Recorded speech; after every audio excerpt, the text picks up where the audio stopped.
Hello বন্ধুরা, অনেকদিন পরে আজকে আবার ফ্ল্যাটে চলে আসলাম। তা আজকে যেহেতু শনিবার নিরামিষ, তা বাড়ি থেকে রান্না করে নিয়ে এসেছি। তবুও ফ্ল্যাটে এসেছি, মনে হচ্ছে যেন একটু কিছু রান্না করি। কেন, ফ্ল্যাটের গ্যাসটা সব রয়েছে সেট করা আর কি। তা এগুলো যদি ব্যবহার না করি তা কে করবে? তা সেগুলো ইচ্ছে হলো যে একটু রান্না করি। আজকে শনিবার মন্দিরে গিয়েছিলাম, আমাদের ভোলা কালী মন্দিরে। ওখান থেকে মানে একদম বাজার হয়ে এসেছে। তা মা কতদিন ধরে বলছে একটু পুঁই শাক খাবে। তা হাতের জন্য মা আর করতে টুরতে পারে না রান্না বান্না, তা ঠিক মতো করতে হয় না। আর মানে সে যাই হোক, সেই জন্য ওই কথাটা মাথায় রয়েছে যে মা পুঁই শাক খেতে চেয়েছে। তা বাজার থেকে আসার সময় এই পুঁই শাকটা নিয়ে আসলাম। আর মা ফুলকপিটা এবার খাইনি।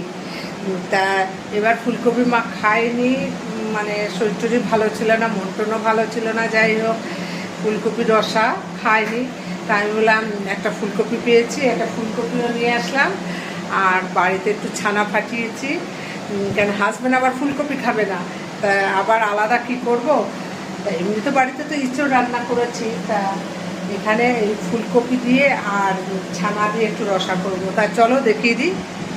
এই যে দেখো, 5 ফোড়ন, শুকনো লঙ্কা সম্বার দিয়ে সে পুঁই শাকটা ফোড়ন দিয়ে দিলাম, নুন হলুদ দিয়ে দিয়েছি।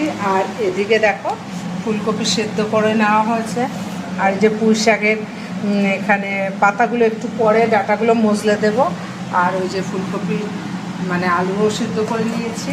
আর এই যে দেখো, এই যে ছানা করে এনেছি বাড়ির থেকে, তো ছানাটা পাঠিয়ে এনেছি, একটু ময়দাও দিয়ে নিয়ে এসেছি। এখন এটাকে একটু নুন হলুদ আর একটু মিষ্টি দিয়ে মানে কতক্ষণ মেখে মানে বলের মতো করে রান্না করব। তা এক জায়গা থেকে রান্না করে এসে, মানে বাড়ি থেকে রান্না করে এসে আবার এখানে রান্না করছি। তা চলো রান্না বান্না সেরে নিই। টাটা।